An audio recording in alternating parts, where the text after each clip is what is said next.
त्या शौर्याव्यतिरिक्त इतर गुण आहेत त्याच्यावर बोलायला पाहिजे. मग दुर्दैवाने इमेज अशी तयार झाली शिवाजी महाराजांची की शिवाजी महाराज चौकात आणि शिवभक्त चौकीत, आणि मारामारी करण्याशिवाय दुसरं कामच काय? शिवजयंतीने पण मारामारी, मिरवणुकीने मारामारी. शिवाजी महाराज असे कसे समजून घ्यायचे? मला वाटतं 2 वर्षापूर्वी मी भन्साळी साहेबांच्या कार्यक्रमाला आलतो. त्यांच्या वडिलांच्या पुण्यतिथीनिमित्त त्यांनी शिवाजी महाराजांचं लेक्चर ठेवलं होतं. याला म्हणतात महापुरुषांचा वारसा चालवणं. महापुरुषाचा वारसा असा कृतीतून चालवायचा असतो. आमच्याकडे शिवजयंतीला पोरं घरीच नसतात, दुसरीकडेच कुठतरी असतात. रस्त्यावरती मिरवणूक काढणे हे शिवजयंती नाहीये.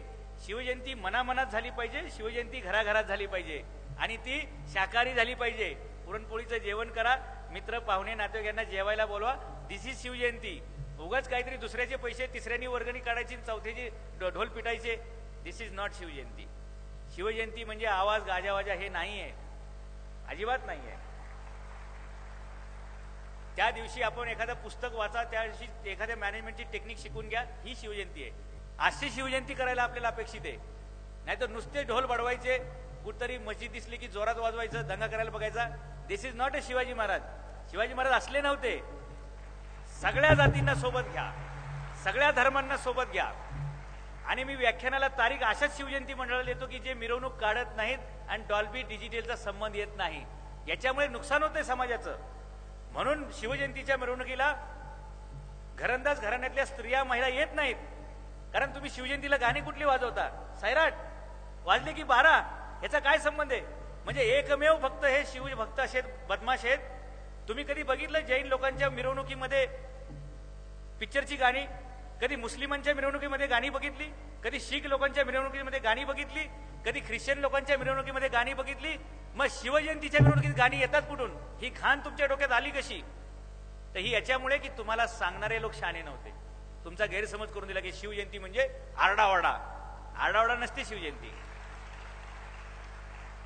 आणि मिरवणूक काढायचा संबंधच काय? तुम्ही शिवाजी महाराजांनी म्हणजे शिवाजी महाराजांना तुमचा अभिमान वाटावा असं तुम्ही काय केलंय? फक्त छाताड काढायचं, मला शिवाजी महाराजांचा खूप अभिमान आहे. अरे पण तू काहीतरी कर ना की तुला शिवाजी महाराजांचा अभ्यास आहे.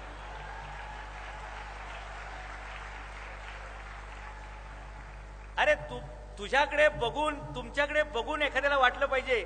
समजा एखादी मुलगी रात्री एकटी चाललेली आहे आणि तिच्या मागून 4 मुली, तू एकटी चालली म्हणून ही गाडी घेऊन आलोय, तुला तुझ्या घरापर्यंत सोडायला आलोय. याला शिवजयंती म्हणतात.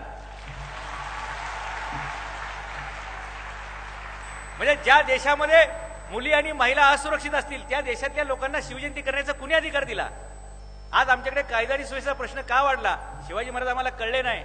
दुसऱ्याची मुलगी बघितली, बाई बघितली, ती आपल्यापेक्षा लहान असेल तर तिला ताई म्हटलं पाहिजे, आपल्यापेक्षा मोठी असली पाहिजे तिला आपण माई म्हटलं पाहिजे. ही शिवाजी महाराजांची संस्कृती आम्ही जपली का? आणि म्हणून हे प्रश्न उभे राहिलेत. आणि याच्या पुढे असं हे दाड्या वाढवणं, मिशा ठेवणं, टिळे लावणे यांनी शिवभक्ती होत नाही.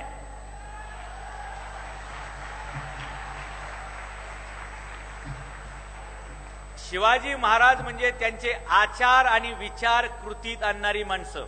शिवाजी महाराज कोणाला समजले असं थोडक्यात सांगू का? तर शिवाजी महाराज म्हणजे कमी वेळ, कमी पैसा, कमी मनुष्यबळ एवढं सगळं हाताने असतात सुद्धा मोठ्यात मोठा यश मिळवणं, याला शिवाजी महाराज म्हणतात. म्हणून